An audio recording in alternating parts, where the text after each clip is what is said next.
Hello, this is a recording of an online presentation that was given on June 20th, 2026 on research that gives high confidence that astrology really works. I want to give thanks to the Dutch Association for Scientific Research into Astrology that sponsored this event and to Cosmobiology Institute that had a conference called the Cosmic Discovery Conference in 2026 in Nashville, Tennessee, and the research being presented and reviewed here were lectures given at the Cosmic Discovery Conference. Ton asked me to give a summary of the presentations at the recent Cosmic Discovery Conference, so that's our specific topic. I will give that summary, and I think it's very appropriate because my view is that some of the newest research is much better, much more advanced than previous research, as we might expect with the explosion of information, databases, faster internet connections, etc. Progress is tremendous. Okay. First thing I want to mention is what I concluded from the conference. Before I go into the specific lectures, I want to mention what I noticed. This is just my personal observation, for whatever it's worth. I have it in bold on my slide, and I will read it.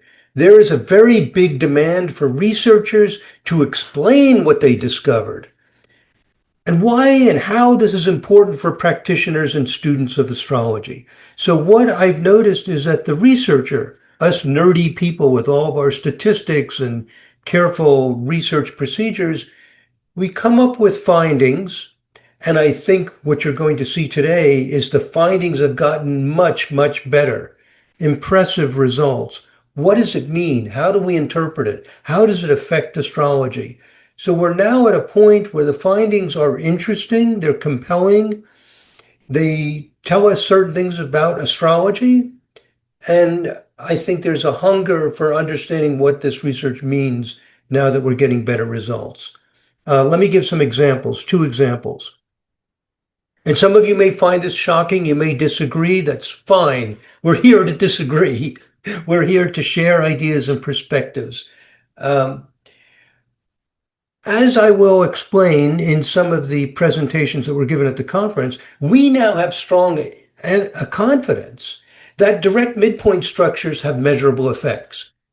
Wow, that's a big statement. That's a bold statement. Let me say that again. 2 of the research projects that I will review show with great confidence that direct midpoint structures, that means a planet conjunct or opposition to midpoint of 2 other planets, actually do things. This is astounding. It's almost unbelievable. And also the Eberton system of 45-degree multiples actually works. It's shocking. The latest research is unbelievably good. That's what I want to share. What does this imply for astrologers? You should use midpoints. In an evidence-based practice like psychology, if the researchers go through databases, they remove selection bias, they do all these careful procedures, and they find that something works, the American Psychological Association and other organizations recommend to practitioners, try this out. We recommend it. Report back to us. But we're building something new, something unheard of before, an evidence-based astrology. I know these are bold claims. I know some of you are skeptical. That's good. We're here to share what's going on. Another example. We have strong confidence. I'll review one of the lectures that was given, that secondary progressions work, this day for a year idea. Oh my God, it actually works. The evidence is compelling. So you'll see if you agree with me or not, to the extent that I can review these things. And then there's details like what orbs were found. So we are, I believe, in an exciting new level of astrology where we're actually getting good results. That's what I want to share. And we'll see, if we can develop a mutual understanding about what's going on. So there were a total of 14 presentations at the conference.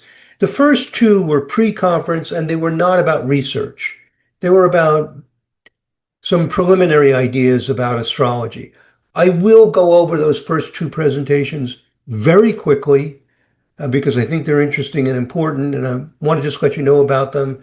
I will breeze through those very quickly, and then I'm going to spend more time on the 12 research studies. So very briefly, the pre-conference things, the first one was 3 hours. I'm going to summarize it in 2 minutes. So it was a 3 hour presentation on the magic in modern science. And the idea of this 3 hour presentation that I did is to to communicate to astrologers that we don't have to be afraid of science. What I hear from astrologers, especially in America, I don't know if it's as true in other places in the world, but they're very skeptical of science. They think, oh, your rational world is imposing this limited numeric system on my sacred mythology and archetypal thinking. And I wanted to dispel that notion. It's wrong. Now, this is somewhat subjective, but it's fun to talk about and share and be open about. And what I present in this, again, 3 hours, is how in science, uh, particularly in mathematics, which is a language of science, we're constantly bumping into infinity. Every child play, or I don't know if every child, but I played it as a kid. You make a number, 1 billion, and then your friend says 1,000,000,001, and you say 1,000,000,000,000. We know there's infinity, but we cannot touch it. We know we can take smaller and smaller fractions. And this idea of infinity or getting infinitely small or infinitely large was the key to unlocking calculus. As things get infinitely small, calculus became fundamental to all of modern science. So I wanted to share with people that science is not what we've been indoctrinated, some of us indoctrinated to believe, that it's purely rational and material and causal. No, it's not. Um, and a lot of our notions about left brain versus right brain, I hear people talk about that all the time, the rational, the intuitive. Neurobiologists have recently shown that's a myth. When you actually do brain scans, almost nobody has one side of the brain lit up more than the other. There is a right brain and left brain, but people do not tend to be one-sided. That was very, very early research. So I'm dispelling some of the beliefs.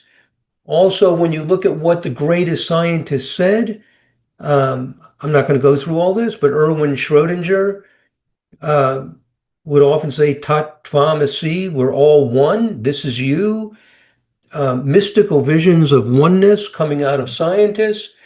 And here's a statement from Carl Jung, who's the hero, the great hero of archetypal thinking.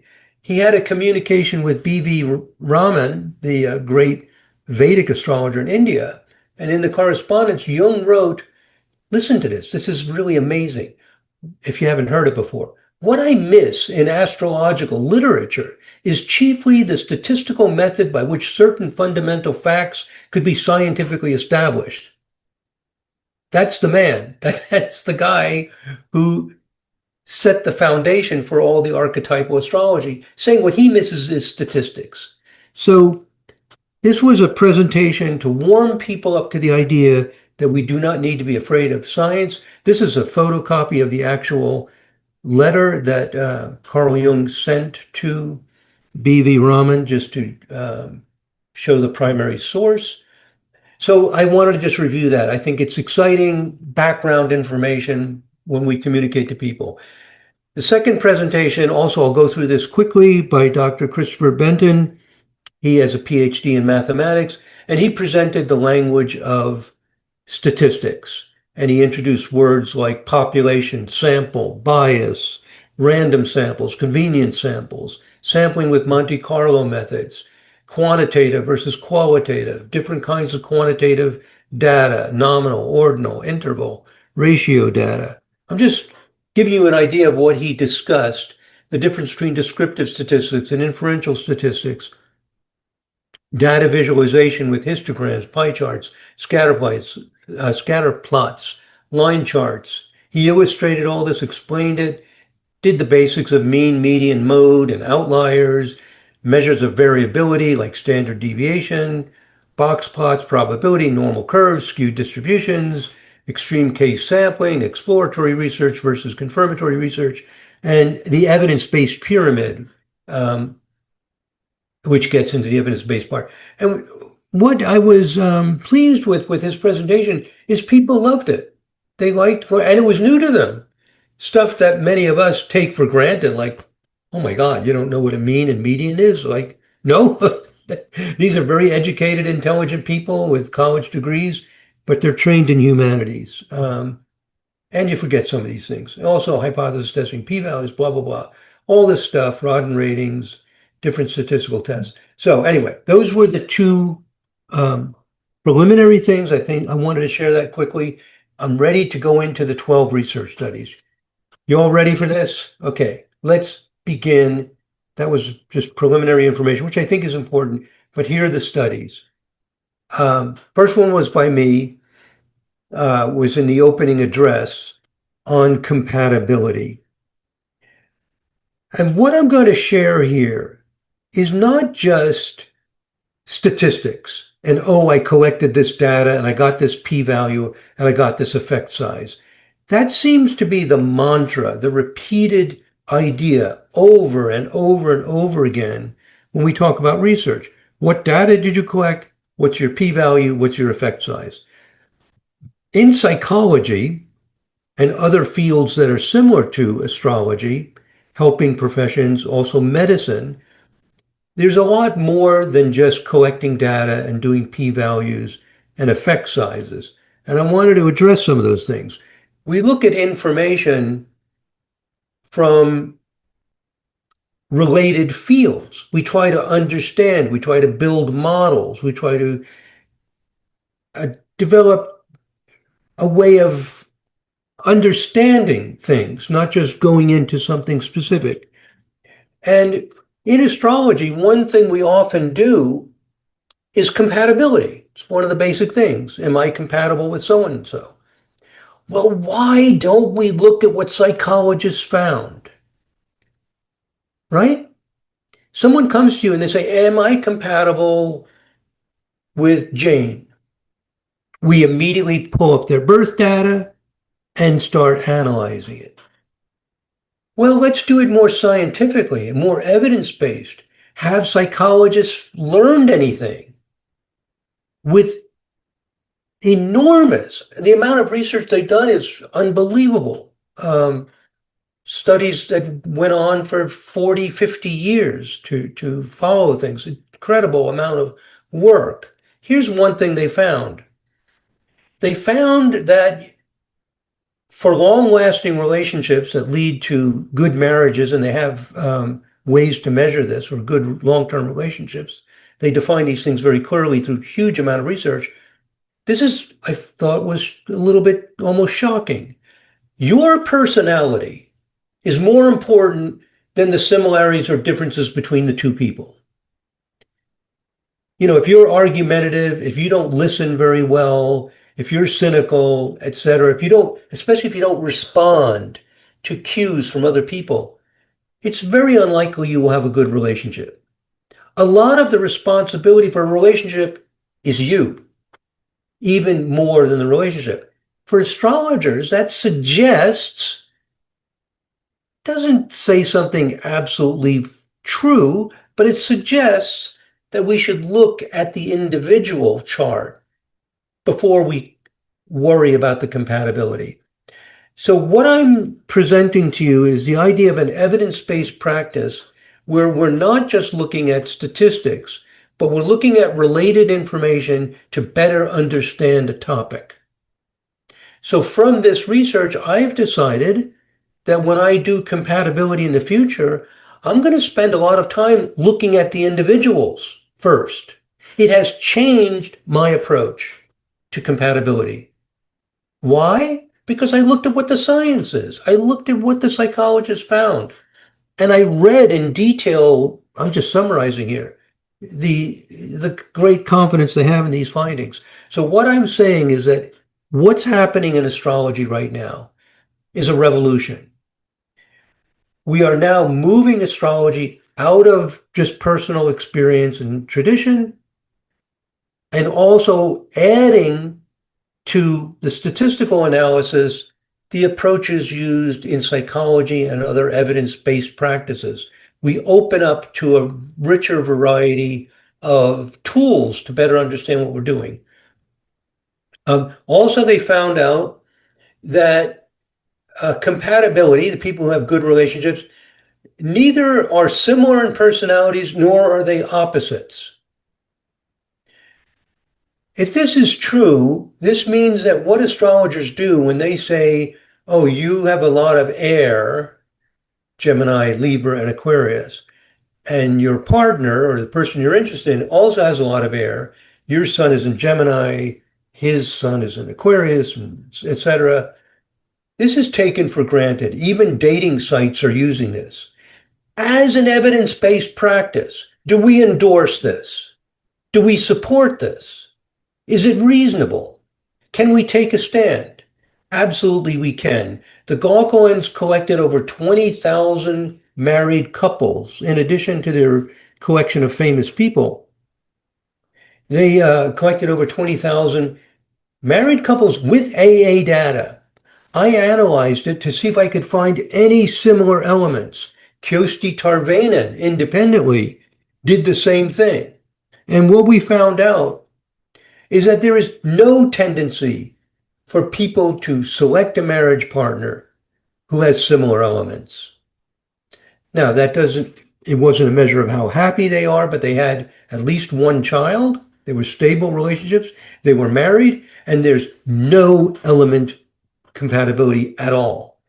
The only thing that showed up, and it wasn't statistically significant, is signs that are quincunx. I compared sun to moon, moon to moon, Venus to Mars, Venus to Venus, Mars to Venus, male to female, both ways. I tested everything. Nothing shows up. What I'm saying is we have information. We, the nerds, the researchers, with all of our numbers. And it implies something about astrology. We need to take this same element stuff and throw it away. Because even in evidence-based practice, we use the best evidence available. Not what we know, but the best evidence. So here's some things from psychologists about what they found leads to happiness in relationships, strong predictors, moderate predictors, weak predictors. I won't go over all this, but they found a lot of stuff. It's all very relevant and important for astrologers. And also I created a marriage astrosignature for the 20,912 married couples. This is exploratory research, something that's not given enough attention to, in my opinion. We need to build models, not just test them. The cynics of astrology say, oh, you haven't proved anything. You haven't proved anything. We're not here, or I'm not here to satisfy the demands of other people. I want to know if astrology works. And what they do in psychology, archaeology, and other fields is they do a lot of exploratory research to build models in weather predicting, building models. So I built a model based on the vibrational astrology system that I use. This may look like nonsense to most people, but as a vibrational astrologer, which is like a harmonic astrology on steroids, like very extreme harmonics, I found that the married couples in the Gauquelin data have these configurations in their charts, and the p-value is what is it, 5 zeros and a 3. T-value is almost the celebrated 5 sigma. It's just building a model. But to show that we can build models, and this model has consistent patterns, Venus, Saturn, Venus, Neptune, in the same exact vibrations that we expect according to theory. According to vibrational theory, Venus, Saturn, Venus, Neptune in 7 vibe, it makes sense. Venus, Uranus in these vibes, Sun and Moon also, it makes sense. I'm not going to go into that. Building models is important. That's another thing I want to emphasize. For people who are cynical of astrology, they just say, well, you can build any model. It's true. But we build models and we test them. One of the most exciting research projects I'm going to show you is by Vincent Godbout. He built a model, just like I did. He tested it with new data, got fantastic results. If he didn't build the model first, he wouldn't have made the discovery. So build models, test models. So some of the research is about building models. For cynics of astrology, that's not impressive. But for real discovery, it's important. The next presentation I want to go over, I'm going to spend some time on this one, more than most, because this is one of the most exciting, impressive research studies ever done, in my opinion. It's by Vincent Godbout, Canadian astrologer. Astrology at the End of Life. What Vincent found with very high confidence, and it sounds maybe unbelievable, but he found it. And I'll go over this in more detail than most of the other research because it's so important. He found that there are particular progressed to natal planetary configurations, specifically aspects and midpoints. So almost every astrologer knows about secondary progressions. He showed with great confidence that those progressed planets, when they come into a certain alignment, certain configuration with the natal chart, you're more likely to die. Whoa. Really? Yeah, really. Let me show you what he did. This is why I'm excited. In the last 5 to 10 years, breakthrough research, better databases, better statistics, more time spent. Previous research been heavily criticized by Jeffrey Dean, by Rudolph Schmidt, who's here. I agree. They're very deserving of extreme criticism. They're not that great. Look what's happened in the last 5 to 10 years. Let me show you this one. Here's the research question that Vincent has. Are there progressed to natal aspects and midpoint structures that occur more often when a person dies? That's his question. He got inspired by some other research and he decided to look at this. Or you could restate it as, are there progressed to natal aspects and progressed to natal midpoint structures that are indicators of death? That's the question. The answer is yes, there are. In an evidence-based practice like psychology and astrology, we never prove anything. We never know anything with 100% certainty. It's all about confidence levels. What's our level of confidence? It's difficult to put an exact number on it, but the confidence from Vincent's research is very, very high. One of the highest I've ever seen. So when people talk about research, please, please, please stop talking about Gauquelin. Stop. It's history. It's old. There's much, much more exciting, relevant, and important information. Start talking about this research by Vincent. It's 50 years later, or how many years later, and it's been tremendously improved. Gauquelin, obviously, we're indebted to the Gauquelins. Very important historically. Set the foundation. We're using a lot of their data. I'm not dismissing it, but we've built on the shoulders of giants. I want to answer two questions about Vincent's research. How did he make this amazing discovery? And what is the discovery? What are these aspects and midpoint structures? Well, here's what he did. I started talking about this. First he built the model. He builds a model, exploratory research. If you go in with your assumptions about how astrology works, it almost never works. Our assumptions aren't very good.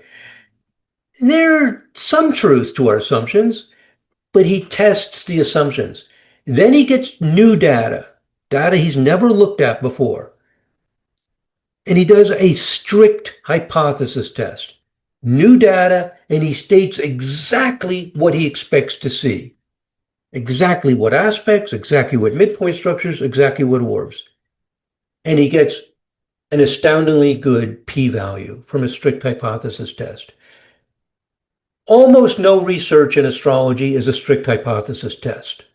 I'm not so different from the cynics of astrology, even though I'm a big believer that we've made discoveries. They're not strict hypothesis tests. They're not. The strict hypothesis test, you state exactly what you expect, you collect new data you've never seen, and you confirm it. That's the only time you can use p less than 0.05 or 0.01. So in astrology, we mix up exploratory and confirmatory research, and it's a mess. Vincent broke that habit and got fantastic results with a real strict hypothesis test. This is historical. This is a breakthrough, in my humble opinion. Um, Now, and we're here to share points of view. This is just my point of view. Obviously, we're not going to all agree about everything. Um, Number two, what did Vincent do? He used regression. Regression is a standard statistical procedure. It's been around for a long time. It's still very popular today in the cutting edge data mining. It's part of artificial intelligence. It's a good old grandma or grandpa of statistics, and it's fabulous. It's so fabulous that people like me who've been doing statistics for decades, we have to step back and realize how wonderful it is. We kind of take it for granted, especially because it's been around for so long. Regression is amazing. So he built a model, he tested a model, and he used regression both to build it and to test it. If I didn't make it loud and clear enough, I put it in bold and yellow highlight. Excellent p-value from a strict hypothesis test. This is what separates Vincent's research from almost all other research ever done. I want to go over quickly what a regression is. And even if this is obvious to you, it's good to think of what are we saying here? In a regression, you have some result. Let's say you have test scores on an exam.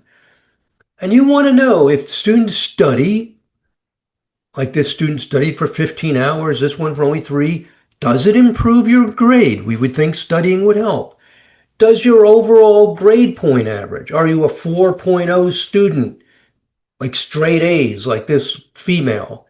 She's like top, this guy, 4.0, as opposed to this guy, he's way down at 2.7. That's like a B to a C in letters. Does that affect the grade? We would think it would. And maybe we don't think this would work, but do males or females have an advantage just by their gender, just by their socialization and what they're exposed to? Well, the marvelous thing about a regression is it will tell you exactly how much each of these variables contribute to those test scores with this data. Tells you very precisely. In the context of the other variables, if you add more predictor variables, you'll get different results. But using these three, it will tell you. And this specific data, only 10 charts, if you run the regression, it tells you that an A student, someone with a grade point average of 4.0, will score 9 points higher on the exam than someone with a 3.0. There's your answer. On average, the GPA matters. They're going to get 9 points higher. If you study for a little over an hour, it'll raise your test by 1 point. This is what the data is telling us. And if you're a female, just by virtue of being a female, your test score will be 1 to 2 points higher. Maybe the guys are spending more time with sports or who knows what, whatever. But they have a slight advantage. We can do this with astrology. We can put in all these astrological variables, and the regression will tell us how much each one contributes to it. This is unbelievable. We take it for granted if we're statisticians, research scientists, but think about it. This is amazing. This is what Vincent did. So one of the things I want to share with you is the year is 2026. Not only is there AI, everything, AI. Well, AI, some of the basic tools behind AI are built on machine learning and deep learning. They've been around for decades. And some of these tools, this is what a lot of the discoveries are built on. And it won't do it for you. You have to go in with your knowledge and expertise and work it. And that's what Vincent did. Very simple, very obvious. Few people are doing it. Conclusion, use regression. Not everybody, but it's amazing. By the way, the word regression is awful. Regression, like going backwards, the word is terrible. It's a long story about how they came up with it, but it has no relationship to anything that you think of with the word regression. It's just it's what it's called. It has nothing to do with your other meanings of regression. Regression means um, take a bunch of predictor variables and see how much each one contributes to the result. It gets more complicated. As many of you know, there's interactions, nonlinear, blah, blah, blah, but that's the basic idea. Now, Vincent has one more trick up his sleeve. These tricks are the key to unlocking the kingdom. One of the reasons why astrology research has failed over and over and over and over again, as Jeffrey Dean, Rudolph Smith, and so Arthur Mather and so many people pointed out, is because of the tools, the approaches, they tested their assumptions, they were doing the old-fashioned thing of looking for p-values. Well, it's a new era with tremendous computing power. Here's Vincent's trick. I call it his secret sauce, if you're familiar with that American expression. I don't know if you have it in other languages. Aggregate variables. He doesn't use astrological variables directly. He uses aggregate variables. Oh my God, like nobody does that. Like, whoa. And it worked. So what I'm sharing with you is we're in a new age. We're in a new world. We're crossing a bridge from the old-fashioned investigations to a whole new level. And what Vincent did is just one example of the new world we're entering. He uses aggregate variables. Normally in research, what I do, I'm not as clever as Vincent. What most people do is they would say, okay, do progressed to natal aspects associated with death. We would say, well, Sun square natal Saturn, progressed Mars, conjunct Sun, Saturn, midpoint. We would make a list of astrological things that we think might be related. And we see. That's obvious. That's what I do. But no. Vincent's very clever. What he does is he takes a lot of astrological variables that are similar and he gives them a label. He's been doing this for a long time, for decades. He's built this vocabulary of keywords and he's read all these astrology books and analyzed them. And he has what we call an aggregate variable. And his aggregate variables are huge. He has like 100, sometimes 100 astrological factors that incline towards inhibition or sorrow or whatever. And he puts the aggregate variable into the regression. Now, if you're new to thinking about statistical methods, maybe your eyes are starting to cross and glaze over, but it's really simple. And if nothing else, just remember he uses another little trick, another little statistical technique. And this is one of the things that helped him unlock the secrets of the universe, if I could be so dramatic. My specialty is in data mining. And in data mining, we call this a dimension reduction. You're reducing the number of features. Anyway, it's an important idea in data mining to reduce the number of predictor variables. Anyway, so he uses this thing and it works. We're in a new world, new research methods, new techniques, producing great results. He has 182 aspects and midpoint structures for the keyword inhibition. So he calls these aggregate variables keywords. and he put 72 keywords into the regression analysis. That's what he did, that he had built decades ago. He puts the keywords, not the astrological variables. It just blows my mind. Like, whoa, Vincent, you did what? Yeah, I put in aggregate variables, keywords. Okay, that's something that we data miners, we like that stuff. That's really cool. Here's an example of suffering, Sun conjunct Saturn, etc., Mars conjunct Ascendant. He puts these things in, uh, and here's inhibition, these aggregate variables, calls keywords. He enters them into the regression formula. You can use, all kinds of different software to do regressions. He runs it on 650 deaths of people. 650, that's a large sample size. And for a control group, he uses the previous 500 months before birth. So what he does is he sees, is this progressed to natal unusual for this person? Is relatively strong. He gets a regression analysis. He tests it with 203 new charts, and he gets a fantastic p-value. The strict hypothesis test. Here are the results. The model builds a very good formula. That's what it always does. But the validation with new data, he gets a p-value of 1.5 e to the minus 8.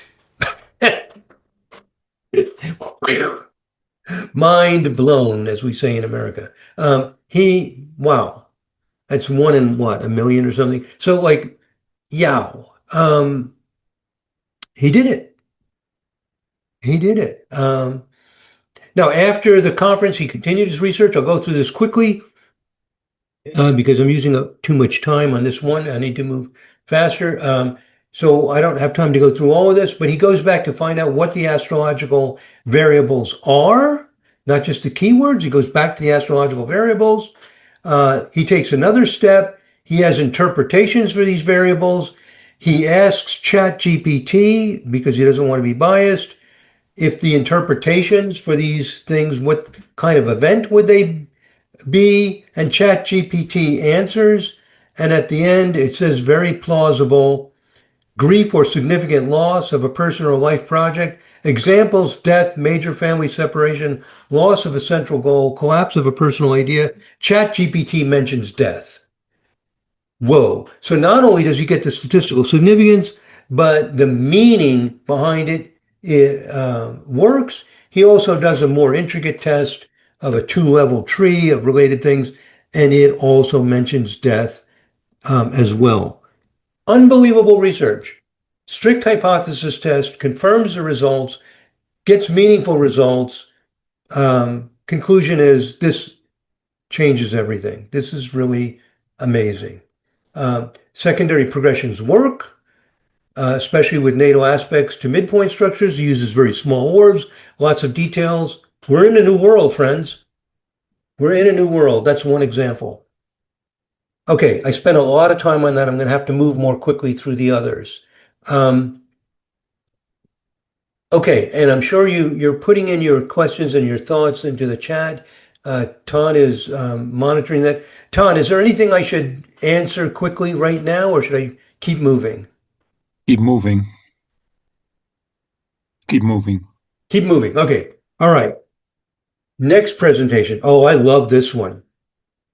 This one is really cool, from Manda Selva. Midpoints in school shootings. This is really, really interesting. Also giving us high confidence. I don't know if anything gives us as much confidence as Vincent's does, but it's not all about who has the most confidence. It's also about making discoveries, making new insights, getting new perspectives. You got to start somewhere. And a lot of this research makes breakthroughs into areas nobody's researched before. And that's what Amanda does. So the people who innovate, develop new models, new ways of thinking, and find significant things, just as important. They're just different stages of research. This research is fabulous. I love it. Research starts with a question. Her question is, what happens at a school shooting? I don't know if you guys know, you probably do know that here in the United States, school shootings have become a big problem. It's not difficult to get guns in the United States. And in the last, I don't know, 20 years or so, Amanda could be more specific, uh, people just taking their guns and their rifles onto schools, like elementary schools, high schools, and they just start shooting people. People are scared. It's shocking, uh, because these are sometimes very peaceful, middle class, suburban neighborhoods. Can we help astrologers? Can we identify what's going on? Um, well, you as an astrologer, you pick your theories, you pick your framework. Manda's done previous research that shows that midpoint structures work. The Eberton style, every 45 degrees, which, by the way, is also the kind of midpoints that Vincent used. So they both are using the Eberton style every 45 degrees. And her previous research on other things shows that she thinks they work, so she's going to look at that. You get to look at whatever you think is interesting. And she thinks, well, I think there must be something happening in the sky, not just to the shooter and the victims, but just her intuition, her experience in astrology. The ascendant and midheaven are moving the fastest. She thinks that something might be triggering the ascendant and midheaven at the time of the shooting. You get to investigate whatever your intuition is based on your experience. She's a practicing astrologer. She has a lot of beliefs, and this is her beliefs, and she's done previous research. Um, Now, what distinguishes what Manda did from what astrologers do? She carefully collects the data, just like Vincent did. Astrologers don't do that. They say, oh, well, I looked at this and that. Oh my God, she spends, I can't imagine how many weeks or months she spent collecting the data. She gets a master list from Wikipedia. Is that a good idea? Yes. You need an objective source, not something you decide. She finds a list. She goes through that list. She goes through each one, analyzing the history, the story. This is very tedious. And she wants only school shootings where there are two people killed, um, or at least four people injured. A real school shooting with horrific results. It has to be on the school premises. It has to include students or staff in some manner. It has to be verifiable. At least two independent news sources give the same time. She uses events no earlier than January 1st, 1970, because that's when most of them occurred. And she restricts herself to USA and Canada, which is where most of them occur. Is that a good idea? Yes. That's called homogeneity. The more homogeneous your sample is, the more likely you're able to find something. My training is in research methods. So as other people like to say, I'm a stickler, man. Like, exactly what did you do? How did you do it? Is like more important to me than I'm not as good with like Dr. Benton or even Vincent, who have graduate degrees in mathematics. Did you conduct it properly? Yes. Um, she creates a nice homogeneous, and she spends hours and hours and hours and hours and hours going through this stuff. She does midpoints between the 10 planets, and she includes the true north node. So there's 11 points, 10 planets, what we call planets, Sun through Pluto, and the north node. That's 55 midpoints, and she looks at 45-degree multiples. She's sent at midheaven. She's not sure what orb to use. These times they give, they can be off a little bit. So she combines a pretty strict idea with some flexibility. Is that smart? Oh, yeah. Very, very, very smart. If you're not sure about something, make it exploratory. You don't have to impress the cynics of astrology. You're here to learn. If you feel, like you're pretty sure, then you might take the risk of making a definite hypothesis. So if you're sure, make a definite hypothesis. If you're not sure, explore. So she's got specific ideas on midpoints, some flexibility with orbs. Beautiful design, great idea. She gets 166 cases of school shootings, which is a huge amount of work just to get it. She makes a shuffled control group. You mix up the date, times, and places. And she does it 100 times, so she's got 16,600 charts in the shuffled control group. Shuffled control group is extremely, extremely, massively conservative. It's artificially similar to your experimental group. Here's the result of this. If you get good results with a shuffled control group, you have high confidence you found something. It reduces type 1 errors. So again, shuffled control group is your safest way to be confident that you found something. The bad part of a shuffled control group is it creates type 2 errors. There are things going on that you'll miss. So she's using the extremely conservative shuffled control group, artificially similar to the experimental group. So if she finds something, we're impressed. She may miss a lot of things, but if she finds something, whoa, she used a shuffled control group. This is confirmed if you consult with any AI like ChatGPT or whatever, Claude, professors, anything. This is well established and understood. It's not really an opinion. It's very, very clear. Here's what she finds. She finds with a 3.5 degree orb, she varies the orb from 1 to 5 degrees. Around the middle of this, at 3.5 degrees, this seems to be the hot spot around 3.5 degrees. She finds three midpoints. Well, randomly, you'll find three midpoints. That's not impressive. So far, nothing exciting. Three midpoints pop up. You're testing 55, just randomly, you'll get two or three. What's interesting is that all three, this is to the ascendant, she separated ascendant midheaven, all three have Mars. Well, that gets a little more interesting. This is how we do exploratory research. We're looking for consistent themes. Mars node, Mars Uranus, ooh, that's what we associate with violence, and Mars Pluto. Well, kind of interesting. I'm not super impressed. She makes a beautiful graph that shows those three stand out. All right, kind of cool. Who knows? Let's look at the midheaven. Oh my God. Mars Uranus shows up again with the midheaven. It shows up in both. And Mars Uranus is obviously what most of us would think as the most erratic, potentially violent combination.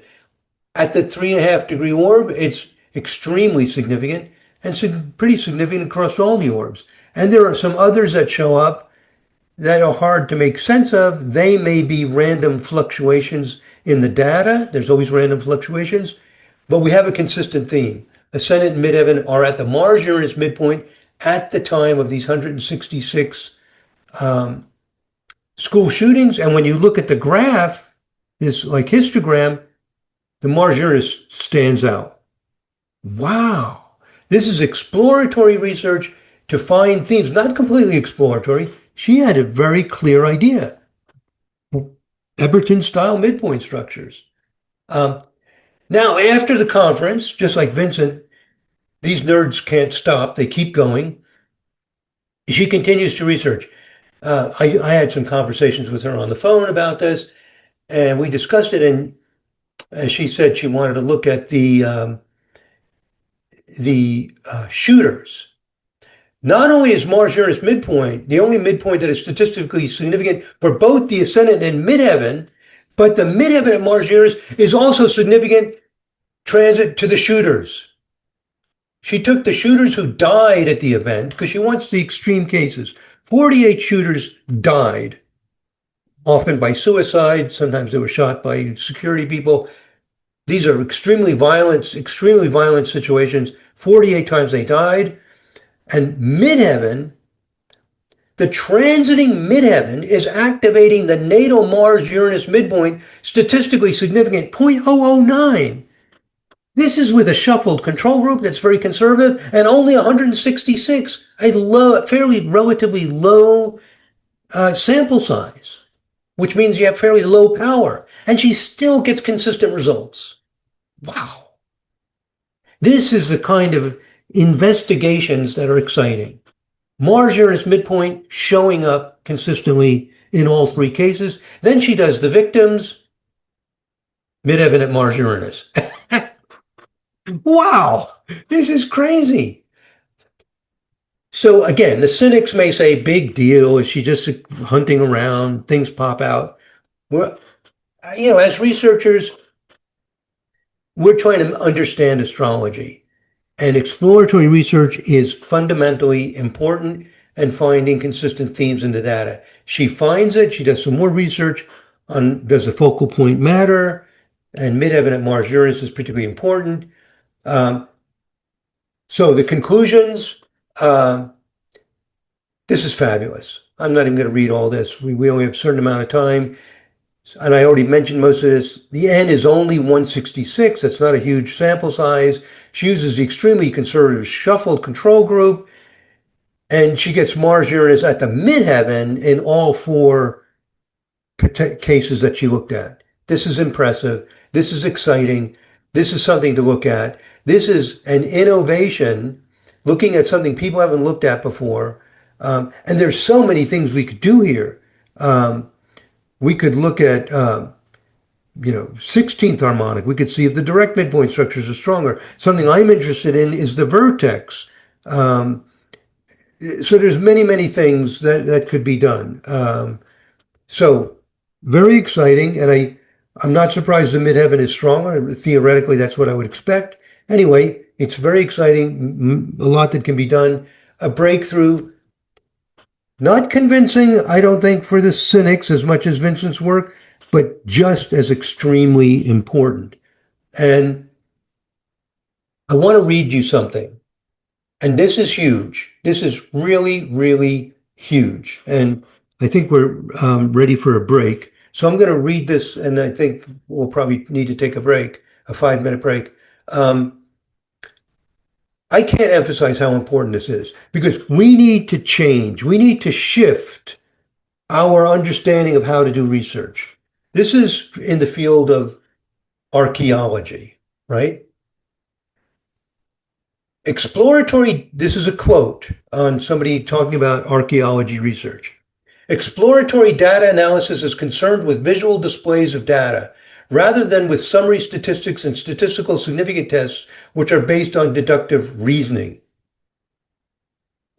What she is saying is that in archaeology, they are now giving, she explains this more in what follows, giving more attention to exploratory analysis than they are to confirmatory. That emphasis on deductive, we think this is happening, we'll do it, get the p-value and the effect size. What's happening in archaeology is more and more energy is going into exploratory research. In exploratory research, visualization is important. The aim of the approach is purely inductive. We explore data sets for patterns. We look for patterns relevant to some problem. One of the basic ways in which archaeologists have operationalized this approach is constructing histograms, stem and leaf diagrams, box and whisker plots, etc. Visualize the data. See if there are themes in the data. This is where a lot of the breakthroughs in archaeology are happening. They're not happening by some archaeologist saying, oh, I think that, this group of people, 5,000 years ago or whatever, in this geological formation. It's by finding patterns in the data. How do you find them? Well, data visualization. And you can also use things like k-means cluster analysis, principal components analysis, etc., to name a few. This is the new wave in research, and it's the new wave in astrological research, finding patterns in data. These more from Patricia Urban and Christian Wells on what's going on in research and archaeology. These graphic displays, when combined with computer visualization tools, this is in archaeology. They're using geographic information systems, computer-aided design systems, mapping software, have prompted archaeologists to inductively become more intimately acquainted with the data. The archaeology of the 60s and 70s was hypothetical and deductive with a priori models. Today, with incredible advancements, sorry for yelling, but I get excited. Today, with incredible advancements in computer-based imaging and graphic quality, research often begins with the discovery of patterns which lead to formulate new questions. I'll read the sentence in bold here. The end result is that models of human behavior often are built from the ground up, in contrast to theory down approaches of previous decades. This is a big change in archaeology, and it needs to be a big change in astrology. It will not satisfy the cynics, but it will help make discoveries. Um, so this is to underscore why Manda's research is so important. Beautiful data visualizations, those bars, we see the Mars-Uranus popping up, the consistent pattern. It's about pattern recognition. There is a pattern in this data. Those finding of patterns in data lead to the hypothesis that can be tested, just like Vincent did. Okay, so the next one is a test of primary directions by Alexei Borealis. Another study I loved. This is really, really cool. So what Alexei did, his research often starts with a question. What is his question? His question is, do primary directions as calculated using the method of Moran. Now, there are primary directions were very popular in the late Middle Ages and Renaissance period, and actually throughout the Middle Ages in Europe. But a lot of work done on them later as we headed into the Renaissance and Enlightenment period. And there are different rules for primary directions. I won't go into details of what primary directions are, but they were a basic predictive method. Secondary progressions, there's not much evidence that they were used very widely until more modern times. So primary directions are what we sometimes call a classical astrology predictive method. Now, here's what happens. If you are a student of astrology, professional astrologer, researcher, and you see over and over and over again in your consultation work, in your observations, oh my God, this works. Research starts with anecdotal evidence. Anecdotal evidence is not bad. It's the beginning point. We make observations. You see it over and over and over again. You make the question. You're in control. You're in the driver's seat. Alexei has found over and over and over again that primary directions work using the method of Moran. Now he does what most astrologers or almost no astrologers ever do. He's going to test it using modern research methods. I love this. He has something he sees every day. He's going to really test it using modern research methods rigorously. And he uses the standard classical rules, just straight out of Moran. He finds that these old ideas really work. They have this idea that you can predict death by the promissor. That's the primary directed planet. It gets directed to what they call the significator, which is the natal planet, and they use rulers. The significator of the eighth house, which is the house of death. That it could be a planet in the eighth house or ruling the eighth house. He creates strict rules using classical astrology. Oh my God, I love this because we have very little research that goes back to core ideas that astrologers really believe in beyond just signs and basic things. He's going to go in and really test Moran, and he does it. And he does a very clever and rigorous method of testing it. He sees what primary directions occur over a person's life, and then which ones occur within 180 days of the primary indicator of death. This is pretty sophisticated statistics. He has a lot of training in STEM areas, science, technology, mathematics. And so he's capable of doing this kind of sophisticated statistical research and doing it properly. He does things like a power analysis to see how many cases he needs. He finds out he needs 400 cases to get a power greater than 0.80. These are very smart moves. This is the kind of thing that's happening with the new research. People are going in with sophisticated understanding of how you do this, unlike the research that's been done, almost all the research done previously. So if somebody just jumps in and gets some data and tests it. Very careful, very thorough, very careful in the way he creates the control groups, analyzes it. Very, very smart and reasonable decisions to really test it without any bias. After all is said and done, with a one-tailed test, he gets p equals 0.11. That's not statistically significant, but it's promising. Now, you might say, oh, well, that's not so hot. He didn't find much. I think it's exciting because he has dived into an area that I've never seen any research done. Those of you who, you know, collect all this research, maybe you're more familiar with things than I am, but this is very innovative to test and to use just very narrowly the promisor to the significator using a certain narrow set of rules. That's only a subset of what an astrologer uses, and he still gets promising results as a first analysis. This is a breakthrough in understanding primary directions, and there's many, many things that can be done to pick up with Alexi's first step. This is like putting the shovel in the ground to start a building. He started it, it looks impressive, we can build on it. Alexi mentions I didn't use solar returns or lunar returns. In real life, that's what I do. I don't just look at the promisor. The returns are essential. Okay, he's realizing he's got to step up his game even more. And this happens in research. You realize, I tried to just get a few variables that I think are important, and it got me partway there. I'm going to have to do more thorough. I'm going to have to include the returns. It's easy to say, but the statistics, the analysis, the data collection becomes greater. This is what real research involves. He also notices the times are rounded off, often to 5 minutes, 15 minutes, sometimes a half hour. Primary directions are extremely sensitive to birth time. They're based on the movement of the house cusps.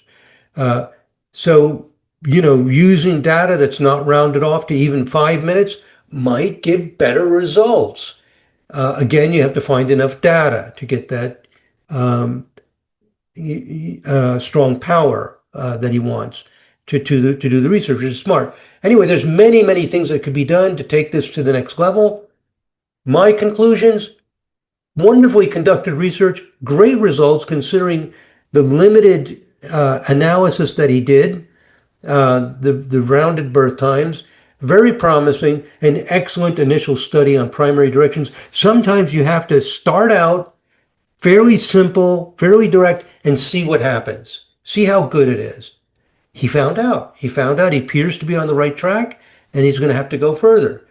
Real research takes huge amounts of time. Look at the research institutes trying to find out the cause of cancer. Thousands of universities, billions of dollars. We have one guy by himself, in his quote spare time, starting this off. It's phenomenal that one person by themselves can start up, initiate, and get something underway. So, if you're trying to just find out what really works, you say this is not so great. In an evidence-based practice, this is marvelous. One of the things I'm trying to share is the different stages of insight and development. And we do have the very, very polished results with, strict hypothesis test getting results as well. All right. Another study by Bernard Fernandson. He calls demystifying serial martyrdom. This is another case of what we might call mundane astrology. What's going on in the world? This is something astrologers do all the time. There's, wars beginning or whatever, different trends are happening, different artistic styles. What was going on in the 60s? What's going on now? What's causing the trends? Well, the trend that Bernard was interested in is self-sacrifice. Periodically, a group of people start martyrdom. Martyrdom, the dictionary definition I pulled up was suffering of intense pain or death for refusing to renounce a religious, political, or deeply held belief. They come in waves historically where people start being martyrs for some cause, some deeply held belief, to the point where they even will give up their lives. Um, what causes these waves of martyrdom? So Bernard very carefully identifies six waves of martyrs. He does this with the mathematical modeling, looking for S curves, which requires at least five martyrs. He comes up with six waves. Some of them are close together. And overall, there are four solar eclipses that precede these six waves of martyrdom. He carefully defines what a martyrdom wave is, and his theory is this. There should be something going on in the preceding solar eclipse that triggers this wave. If some of you are as old as I am, you might remember way back in the late 60s, the self-immolation of Vietnamese Buddhists. They burned themselves. That's a dramatic example, but um, there are other kinds of martyrdom. Very fascinating. So research question, is there something in the solar eclipses that symbolizes the intense emotion, the dedication to an ideal, the willingness to undergo pain and even death to uphold a belief you believe is special, you might say sacred? What's in the four solar eclipses? Again, we're looking at exploratory kind of research, developing patterns, but not completely exploratory. He's got very specific things in mind. This dedication to an ideal brings to mind for Bernard Saturn and Neptune. He likes to use high harmonics. He looks at 11 as being unstable, producing erratic or extreme behavior. We have a lot of research that I've done and other people have done that support that. And he looks at 11 as being between 10 and 12, which are stable points. And it's this area where things can catch fire. Um, and he gets interested in 11 times 11, just like a super 11. And what he finds is that Saturn and Neptune are strong in 121 vibration in the solar eclipse that precedes these waves of martyrdom. Again, like Amanda, finding basic patterns that fit what you expect and doing statistical tests. He does a statistical test. He gets P less than 0.0002. Personally, if something is not a strict hypothesis test, I find I want at least 001, not 01. A lot of astrologers do something that's not a strict hypothesis test. They said, oh, I got P less than 0.01. I don't, nothing. That does not impress me at all. That 0.01 was made for strict hypothesis tests. Very strict, totally strict hypothesis test, which you almost never see. Vincent's was an exception. He's got the 001, even better than that. So for me, my personal opinion, which is what Tan asked me to share, to review these things, this is impressive. It's what astrologers do not do. They build all kinds of theories. They don't test them. It's theoretically reasonable. Here's an example of an eclipse where the eclipse makes a grand trine with Saturn and Neptune in the 121 vibe. Everything here is moving 121 times faster. That trine is not there very long. Let me say that again. Everything's moving 121 times faster. It's specific to that case. So I think that this is important, again, groundbreaking research. Now, what makes this particularly impressive in itself, yes, this is good. What makes it great is I'm going to review a second study by Bernard on another social trend, and he finds again 121 vibe in the solar return. So two studies showing 121 vibe with planets that are related to the event. So this is developing a consistent theme. Again, I read that quote from the people in archaeology. This kind of exploratory research to discover patterns is very important. Okay, next research. The eighth of our 14. So I've got a few more to go here. This is by Dr. Christopher Benton on sexual orientation. Oh, that's an interesting topic. He does four related astrosignatures, male to female transgender. If you have a male, born male, and they undergo these operations, hormone treatments, whatever, to become female, whoa, that's an intense thing to do, a very rare thing to do. What is in their chart of someone who would do that? Then he improves that formula. And then he looks at gay people, both gay applying to male and female. Um, and then he looks at gay people and suicide.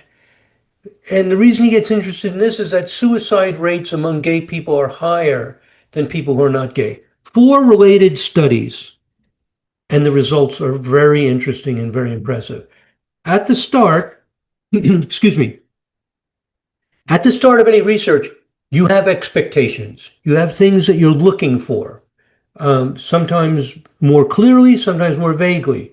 Right off the bat, Christopher says, I consider sexual orientation to be something that you're born with. I do not consider it a sign of pathology. However, certain planetary configurations act as triggers. This is his assumption. This is the way he's looking at it. It's very important to state what you believe, what you expect, and what you're not clear about. So they should have something in their birth charts because it's a natural condition that inclines people to do these things. Whether your assumptions and beliefs are correct or not, we don't know. That's why we do the research. We do the research to find out if they're correct. He uses Astro Databank data with B accuracy or better. Is that a good idea? Excellent. No selection bias. He has no control over the data. If you have any control over the data, it's not very interesting. That automatically weakens your research massively. No control over who he's studying, essential. All of the research removes selection bias. That's why it's so exciting. So much better than the old research. Here's what he finds. For people who transition from male to female physically, they have Jupiter conjunct Uranus or Jupiter conjunct Neptune. Whoa, really? That kind of surprised me. Or their opposition. Jupiter's conjunct or opposition Uranus, Jupiter's conjunct or opposition Neptune. And like Amanda, he tests it with different orbs, 1, 2, 3, 5, 7, and 10-degree orbs. Now, here's something I love, love, love about Christopher's research. Another approach. I emphasize how cool the regression is that Vincent did. He does risk ratio assessment. I haven't seen a lot of research in astrology using risk ratio assessment. This is commonly done in medical practice. Dr. Benton likes it because it reflects the way astrologers think. He's thinking about what the configuration does to the people. Like if you have this aspect in your chart, what happens? Rather than looking at the people and seeing what's in their chart. It's in a reverse direction, more the way astrologers think. And you can't really use a shuffled control group for this, and he uses risk ratio assessment. I don't know if you followed all that because it gets a little complicated, but he does a very appropriate and innovative approach to answer questions that we don't typically ask. He's asking questions like, if you have the aspect that he thinks is relevant, like Jupiter conjunct Uranus, Jupiter conjunct or opposition Uranus, Jupiter conjunct or Neptune, if you have that in your chart, what's the likelihood that you'll be transgender, male to female? And this involves calculating what's called a risk ratio, RR for short. And then he runs something called a Z-test for two proportions to see if it's statistically significant. It's a different approach looking at what comes out of these aspects and what the likelihood, very often used in medical research. It's beautiful, it's innovative, it's a new way of looking at data. This is what we need, creative. He's a PhD mathematician. He comes up with mathematically sound ways, and he has a lot of experience as a researcher as well. He finds the best result is with a 3-degree orb, and he gets fantastic p-values. 1.3 to the -5, 1.0 to the -7 for different kinds of aspects. Risk ratio is phenomenal at 3.5, which is anything above 2. It's amazingly strong. It works. Now, um, you might say, well, he just built a model. There's something you can do to help your confidence level. See if your confidence gets stronger or weaker, which is he breaks the data into two groups. By breaking the data into two groups, you see if the effect is consistent over time. Maybe there was some blip in the data because this is a slow moving aspect and something happened and there's an extraneous variable. But by splitting it into two groups, that's much less likely for some unique extraneous variable to be affecting these slow moving aspects. He breaks it into two groups, still works, gives us more confidence. So he's building a model. And what I noticed, because I'm giving some of my personal observations here, is that this gets weaker with a larger orb. 3 degrees is optimum, but it's still there with a 10-degree orb. These aspects last for months. This is surprising to me that something that could last a long time, like weeks or a month, affects behavior in such a clear way. It's a little bit like Bernard's research, that there are waves of activity. There are waves of people being born over a month who are more likely to be transgender. And why the heck is it Jupiter, Uranus, and Jupiter, Neptune? That's buoyant. That's optimistic. That's visionary. But they're undergoing this kind of torturous process of changing their bodies. So I said at the beginning, what does the research mean to astrologers? What are we finding here? Well, if it's true, and it appears that it is true, it confirms, this is just my interpretation, you might come up with better ideas, confirms Dr. Benton's assumption. They were born this way. They were born different, where transgender is freeing for them. What if you wore uncomfortable clothes your whole life? Like they're too tight or whatever. Well, you would change your clothes unless you just listened to authority and were uncomfortable for the rest of your lives. I think that's what's happening. They're free. They have Jupiter, Uranus, Jupiter. They're not going to be in uncomfortable clothes for the rest of their life. This is actually a statement of freedom, of vision, and of experimentation. That's the only way I can explain it. And it's a wave because it's infectious.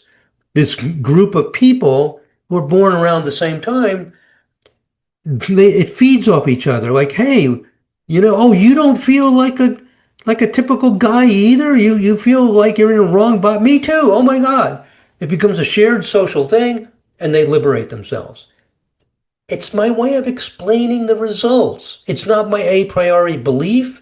We have to explain the results. Whether I would have believed that before or not, doesn't matter. So he improves the formula, adds some other variables, and gets a better results. So we've got two models that he built. Let's go on to the gay. I need to move quickly because I've only got 20 minutes left or so.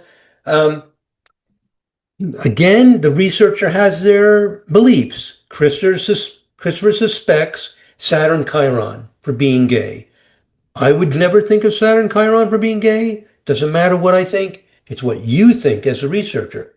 He thinks Saturn Chiron. So he does his risk ratio assessment. Also something I would never do. I tend to go to shuffled control groups and all that stuff. I'm learning from Christopher. Different style, different approach, different ways of getting insight. One of the fabulous things about research methods is there are many, many, many dozens, hundreds, possible, well, dozens of different research designs that are good and have advantages and disadvantages. So I've learned about the power of risk ratio assessment, literally and figuratively, power. So anyway, um, you create this table of different Saturn Chiron aspects and whether the person has it or not, how many people have it and are gay, how many have it and are not gay, how many don't have it. You set up all these different relationships and then you calculate the risk ratio that if I have Saturn Chiron, how likely am I to be gay? And here gay means male or female, by the way. Um, and then you make a table and you see if there are consistent patterns. Again, we're looking at pattern analysis. What the archaeologists say and every modern researcher says is very important.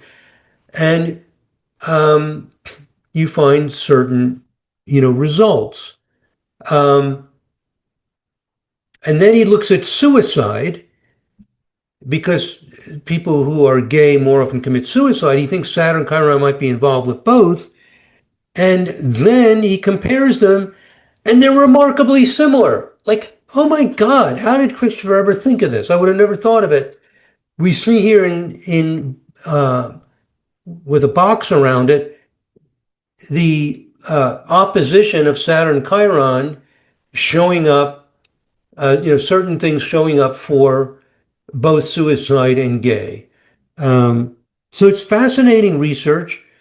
Um, And some of the conclusions are people born with Chiron square or quintile Saturn are more likely to be gay. They're also more likely to die from suicide. The trine opposition quincunx are less likely to be gay or die from suicide. These patterns persist over two distinct intervals, and it persists in both men and women when he divides it up. Conclusion, um, this is very innovative research, and I think really deserves a lot of follow-up to investigate more, is basically what we're seeing here. Um, it's opening up all kinds of questions and insights. Why does the square and quintile incline to suicide? The trine opposite, why do they not? Lots of questions, raises lots of questions. The patterns are consistent. He divides it up.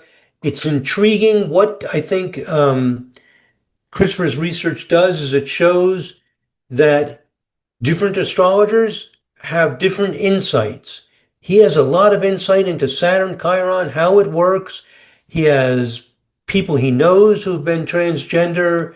He's seen this in his life. He's connected it, and he's found consistent patterns. Different astrologers using different techniques. We have Alexei doing primary directions. I'm doing this vibrational stuff. Different theoretical frameworks, finding different things and coming up with positive results. We need to encourage all styles. I'm working with Vedic astrologers, encouraging them to tighten up and get more rigorous with their research. We need to investigate all of it. The next research project is one by me on athletic performance. Excuse me. My question is this. Often research starts with a question. Can we predict when a baseball player will hit a home run with better than random chance? That's my question. Is there something going on that inclines somebody to hit a home run? We've done some research on this in the past with a group of us. So I'm picking up on that and getting more rigorous about it. We need data. Excuse me. No data, no research. There's data for a baseball player named Barry Bonds, who's a big home run hitter. We have data for 626 home runs. Data meaning the date of the game, the place of the game, and the time when the game began. I didn't know I would get lucky, but the statistics available allowed me to figure out within 15 minutes of time when he hit the home run. Wow. So it would say something like Barry Bonds hit a home run at 9:30 in the morning on this date in this city at this stadium, and it's accurate within 15 minutes. I can tell you how we got it down that accurate, but I don't have a lot of time to go through all those details. I have the data. It took me months to extract this data, by the way, and I would not have been able to do it without AI assistance. We had to merge and separate out and build. It was deadly, and we did it. We got the data. Now I've got the data. Since I'm a vibrational astrologer and I've done research on athletes before, I'm looking at seventh harmonic, and what we call overtones of seventh harmonic. And the theory that I have is that when that seventh harmonic pattern in the natal chart gets triggered by transits, your performance is better. So that's what I'm going to test. And I decide to do this properly with three um, levels of research. I divide the 626 home runs into three groups of equal size. I train the data, build the model, validate the data, and then the third level is to test the data. This is a standard data mining procedure, and that's what I do. Um, and right off the bat, I hit a huge problem. Barry Bonds does not have a strong 7 vibe. So the whole foundation of my research, it won't work. After I spent months collecting the data and everything, he doesn't have 7 vibe. But he does have another pattern that I suspect is related to his batting performance. He was an extreme power hitter. It's been well demonstrated that he used steroids. He gained 30 pounds in like 1 year of solid muscle. The guy was like, quote, a beast. And he has Sun at Mars conjunct Uranus.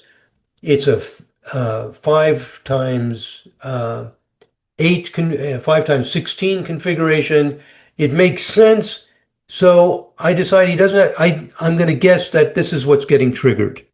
When the transits trigger this, he should hit home runs. And here's his 80th harmonic chart, which shows the Sun, Mars, Uranus, Pluto. His explosive power, his power was explosive. So it fits him, and I come up with the following findings from the training data that in the composite chart, I do a composite of the natal and the event, the hitting the home run, and I expect these 85 aspects to be occurring in the composite chart. The composite chart actually shows a lot of resonance. I also expect that 80 vibe to be happening in the synastry, the event transiting to natal, and I expect the midpoint structures to occur with the Sun, Mars, Uranus, Pluto, and I think Saturn might get involved. And this would be in the composite and also transit to natal. And I go up to 16th harmonic. Vincent and Manda went up to 8th harmonic, and I think in this case it will go up to 16th harmonic. So I build the astro signature, and I get a p-value of 4 zeros, 0.00003. That's building the model. I want at least 001, but my formula is not consistent. It has a jumble of different things. At this point, I'm not real happy because I have not been able to build a model that I'm excited about with the training data. It's good. It's not great. The p-value is great. The formula is not simple and consistent. If the formula is not simple and consistent, it usually does not work with new data. That's a basic principle of data mining, and I found it to be very true. So far my research is not looking so great. It's okay. I check it against the validation data, and I'm pleasantly surprised, not completely surprised, but I got a two-sided p-value of 0.14. The one-sided p-value is half of the two-sided, is 0.07. It's almost statistically significant, and I'm only at the beginning of the validation data. Now what I would do is I would spend months, maybe a half a year, working through the validation data to get my final astro signature to test. I ran out of time. I did not do that. And I ran into another problem, which is point number 2. I don't have the software to show me the vibrational patterns I expect. So I decided to focus more on improving the software because that's preventing me from doing the research properly. There are things that I think are important, but no research, no software I found will show it to me. So we've got to improve the software. So conclusion is that research is very impressive, very good. It needs to be continued. It's not totally convincing um, because it's a long road to do that kind of research. 10th presentation by Vincent. Now this one's shocking. Let me show you that title again, Zodiac Signs in the Southern Hemisphere. There are lots of astrologers in South America, lots of astrologers in South Africa, lots of astrologers in Australia, in the Southern Hemisphere. Almost all of them use the signs the same way we do in the Northern Hemisphere. If your sun is in Taurus, your sun is in Taurus. A few people have suggested you need to flip the zodiac signs if you're in the Southern Hemisphere. Instead of Taurus, you're Scorpio. Instead of Gemini, you're Sagittarius. Well, let's test it. Vincent uses modern research methods, no selection bias, careful statistical analysis. And he analyzes a chart of 68 people born in the Southern Hemisphere, 73 in the Northern Hemisphere. He asks AI, I think it was ChatGPT, do you know this person well in their public and private and inner life? Can you provide a list of 150 single word nouns describing the person? He gets AI to give 150 descriptions of the person. Then he uses his Mastro software that he developed to assess the strength of these words in the natal chart. He uses these keywords. So does the description fit the people? Beautiful design, no selection bias, and we see which fits better. The signs as we usually do them or flipping them.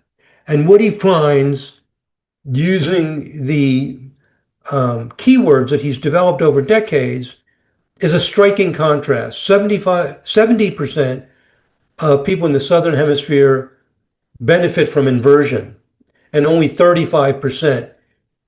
He gets statistical significance of 1.6 to the -5 out, crazy and very, very statistically significant. This gives us strong confidence that if you live in the Southern Hemisphere, you should flip the zodiac signs. Vincent is shocked. He did not expect this. He thought, no, you don't flip it. You do. And also latitude has no effect. If you're born at 10 south or at 60 south, doesn't matter. He tested it more carefully. It just flips right on the equator. That's what the data shows. It disagrees with most astrologers. This is groundbreaking research because it's so new and innovative, and there's many factors involved. It's just a shock to the system, and it's something we need to get a hold of and work with and test some more and figure out what's going on, because Vincent has just shown strong evidence that all of the astrology in the Southern Hemisphere is literally backwards. Oh my God. And this is, in an evidence-based practice, this is compelling information that we need to respond to. So a red flag goes up. We might be doing things backwards in the Southern Hemisphere. Raising red flags for people to take notice of is extremely important. Research is not always about convincing skeptics and cynics. It's about making discoveries, readjusting, reevaluating. Radical reevaluation. A red flag goes up. And one thing that I noticed, because I was asked for my personal opinion, is that this is inflammatory, and you might not like me saying this. That's fine. It appears to me that astrologers can be very blind in their beliefs. The vast majority of astrologers believe zodiac signs are used as is. They're actually backwards.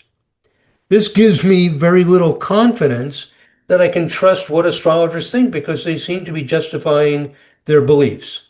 You may not like that conclusion, but that's what appears to be happening. I'm not saying all astrologers are deluded. Alexei uses Moran's system of primary. He's validating it. Amanda uses midpoints. She's validating. I'm not saying all of it is delusional, but some of it appears like we have to have minimal, we can't just trust anecdotal evidence. There's also been some recent studies by astrologers being absolutely sure that they could discriminate between charts and they can't. Astrologers are too confident. It's one conclusion. Now, I've got only 5 to 10 minutes left.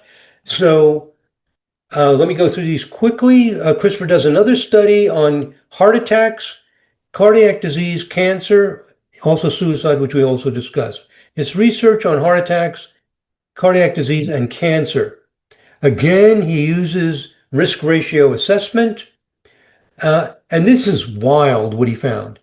He found, I'm going to read it from the right side of this screen, that if your sun is in Pisces, he got this idea by reading scientists making fun of astrologers. He said, well, sun in Pisces gives heart attacks. Well, Christopher says, that's interesting. Maybe it's true because he's an astrologer as well as a mathematician and a research scientist.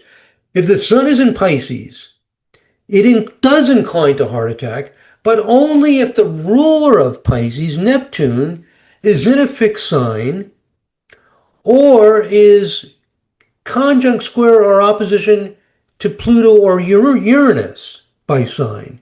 So the combination of the signs and the rulerships and the planets does this kind of intricate relationship. And by the way, Uranus and Pluto also rule fixed signs using modern rulerships.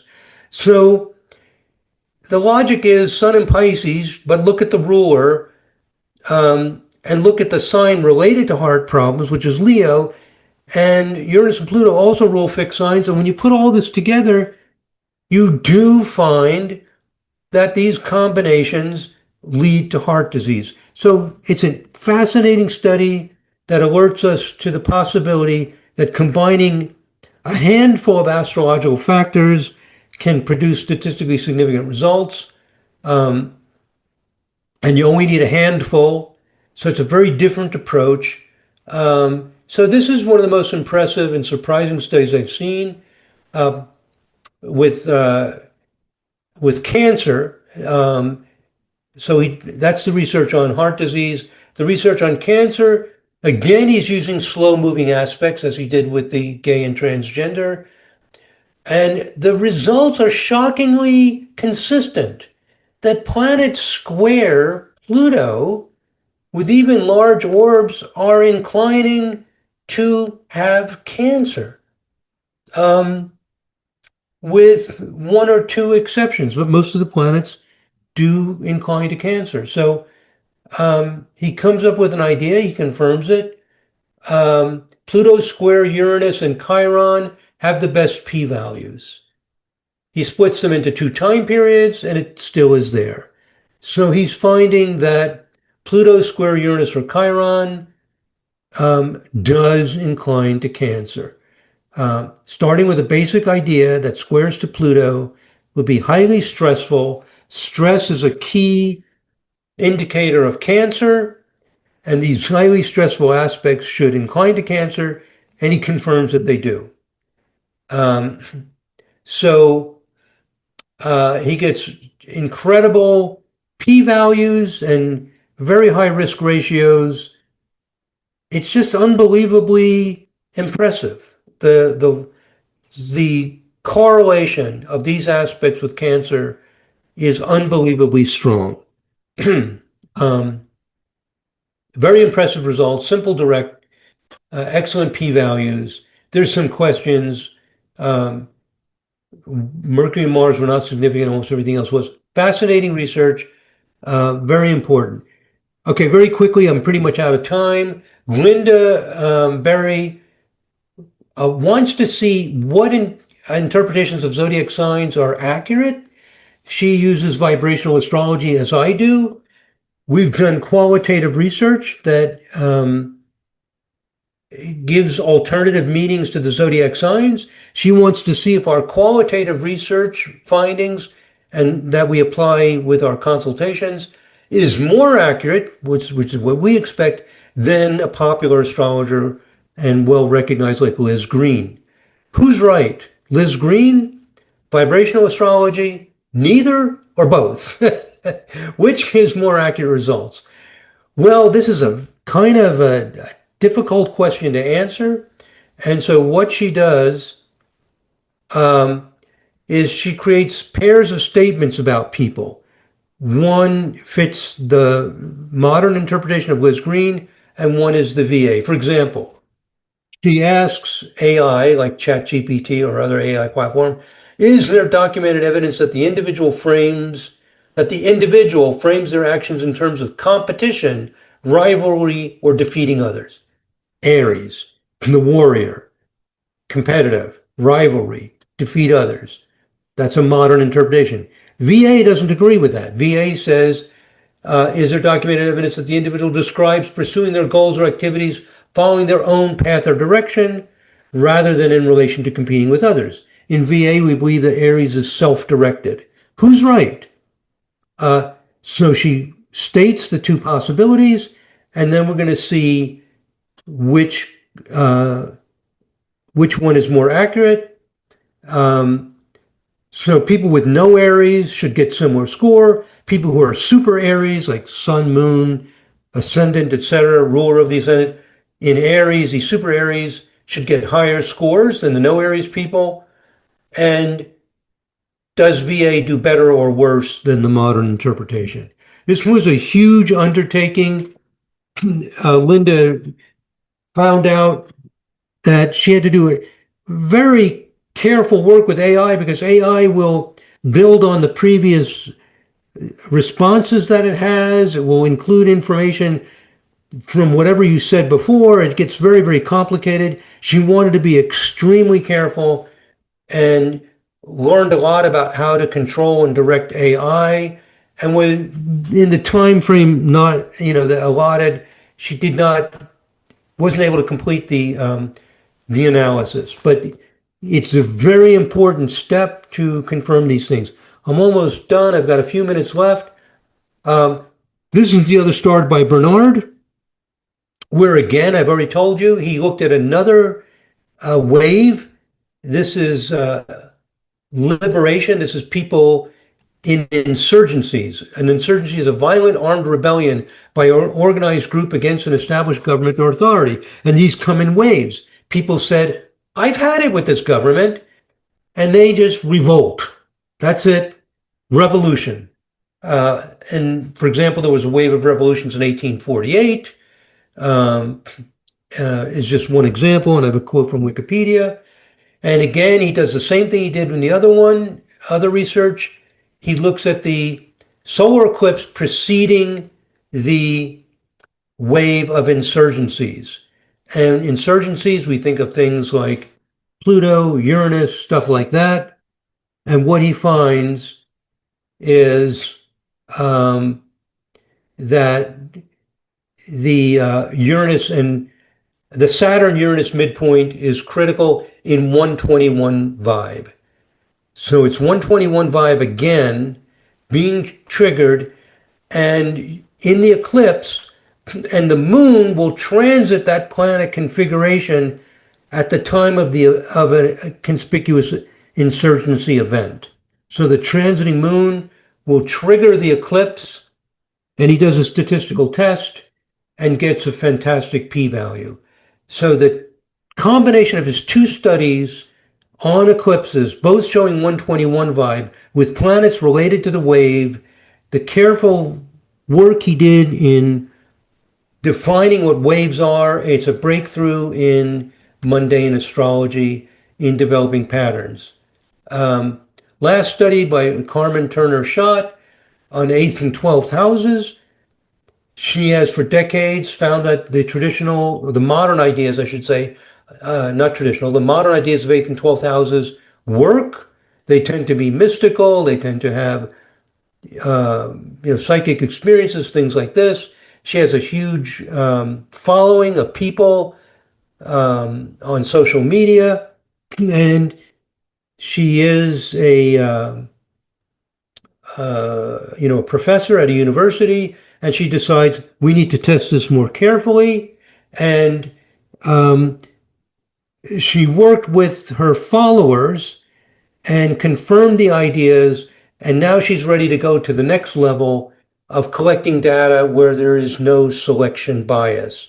So these are the incremental steps that are made. And she's excited and thrilled and can hardly wait to move on to the next step of not using people who already believe in these ideas, but people who don't know any astrology, and see if these 8th and 12th ideas work. She's created surveys, questionnaires, evaluated them. So it's a work in progress. I like sharing this because it shows the incremental steps that we can make to move from anecdotal evidence to real, solid, rigorous research. Sometimes it's a long process. I'm 5 minutes after, and Han said I could go to 5 minutes after the hour.